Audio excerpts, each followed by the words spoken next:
श्रद्धा, परंपरा आणि भक्तीचा संगम म्हणजेच गौरखेडा गावातील श्री विष्णुपंत महाराज पुजारी पुण्यतिथी महोत्सव। भातकुली तालुक्यातील या गावात गेल्या 52 वर्षापासून या उत्सवाचा उत्साह वाढतच चालला आहे। यंदाही 15 फेब्रुवारी रोजी धोंगळे परिवाराच्या वतीने हा महोत्सव अत्यंत भावी भक्ताने साजरा करण्यात आला।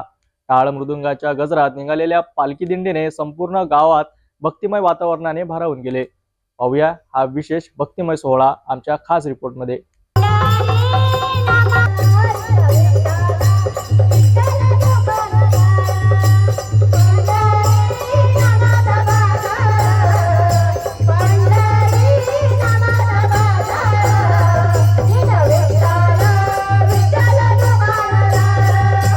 गौरखेडा गावामध्ये श्री विष्णुपंत महाराज पुजारी यांचा पुण्यतिथी सोहळा एक परंपरा बनलेला आहे। दरवर्षीप्रमाणे यंदाही या महोत्सवाचे आयोजन घोंगडे परिवाराच्या वतीने मोठ्या श्रद्धेने करण्यात आले। सकाळी लवकरच गावातील प्रमुख मंदिरात श्रींच्या प्रतिमेचे पूजन करण्यात आले। त्यानंतर पारंपरिक वेशभूषा परिधान केलेल्या वारकऱ्यांनी टाळ मृदंगाच्या निनादात भव्य पालखी दिंडी काढली। गावकऱ्यांनी आपापल्या घरांसमोर सुंदर रांगोळ्या काढून पालखीचे स्वागत केलेत। संपूर्ण गावाने एकत्रित येऊन हा सोहळा अधिक भव्य बनविला। मार्गभर वारकऱ्यांचे भजन कीर्तन सुरू होते। गावात ठिकठिकाणी महिलांनी आणि लहानग्यांनी पालखीवर पुष्पवृष्टी केली। या भक्तिमय सोहळ्यानंतर महाप्रसादाचे आयोजन करण्यात आले होते। हजारो भाविकांनी महाप्रसादाचा लाभ घेतला।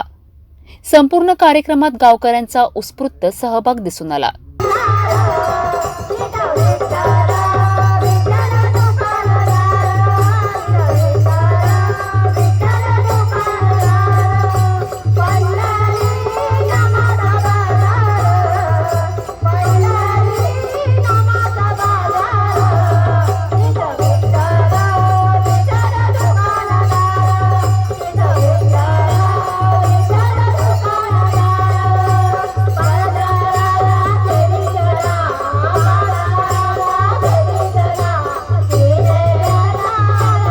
हा महोत्सव केवळ परंपरा नाही तर गावकऱ्यांच्या श्रद्धेचे प्रतीक आहे।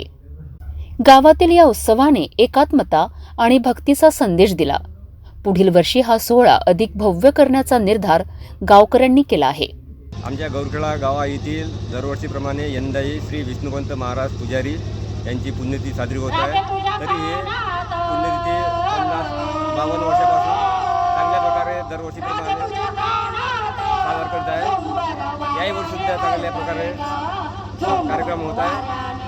तसेच गौरखेडा येथील गावात सर्व भाविक भक्त या कार्यक्रमाला हजर राहतात आणि आजूबाजूसुद्धा भक्ती मंडळी हा होता गौरखेडा गावातील भक्तिरसात न्हालेल्या पुण्यतिथी महोत्सवाचा खास अहवाल। गौरखेडा गावाने पुन्हा एकदा भक्तीचा संदेश दिला आहे। एकत्रितपणे साजरा झालेला हा महोत्सव केवळ परंपरेचे पालन नसून संस्कृती जपण्याचा एक सुंदर प्रयत्न आहे। श्री विष्णुपंत महाराज पुजारी यांच्या पुण्यतिथी निमित्त गावाने एकत्र येऊन अनोखी भक्तिमय परंपरा पुढे चालू ठेवली आहे। पुढील वर्षी हा सोहळा अधिक उत्साहात साजरा होईल अशी आशा आहे।